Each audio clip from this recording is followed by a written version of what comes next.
Práca s počítačom negatívne ovplyvňuje náš zrak. Ak celý deň hľadíme do počítača, mali by sme naše oči sem tam aj chrániť. Ako to už prezradí doktor Tomáš Juhás. Existuje tzv.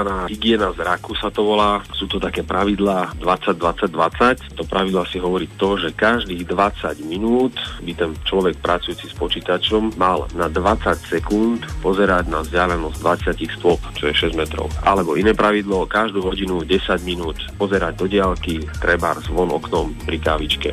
Sme vlastne to, čo jeme, takže kvalitná vyvážená strava je základom aj dobre fungujúceho oka a prevencie. O oči by sme sa mali vedieť aj starať a tou starostlivosťou môže byť aj prevencia. Ako často by teda ľudia mali navštíviť očného lekára? Tak ako stárne, celý organizmus stárne aj oko a mnoho ochorení oka je takých, že nebolia. Ja by som doporučil minimálne raz ročne si dať zmerať vnútoročný tlak, dôkladne pozrieť oko u očného lekára, vrátane očného pozadia. Ten očný lekár v tom oku v podstate vidí, ako keby čítal knihu celého organizmu a vie povedať aspoň orientačne, v akom stave je celý organizmus. Má každodenná práca s počítačom a s monitorom vplyv na kvalitu zraku, alebo zhoršuje sa tým náš zrak? Ak pozeráme na monitor, znižuje sa frekvencia žmúrkania trojnásobne. Ďalšia rovina je to, že máme zaostrené na blízku vzdialenosť, čo je neprirodzené pre ľudské oko. Pre ľudské oko je taký kľudový stav, keď sa díva do diaľky. No a s týmto pozeraním na blízko človek prejde do mínusových dioptrií, potom pri pohľade na diaľku zrazu vidí, že je všetko rozmazané a nevie zaostriť.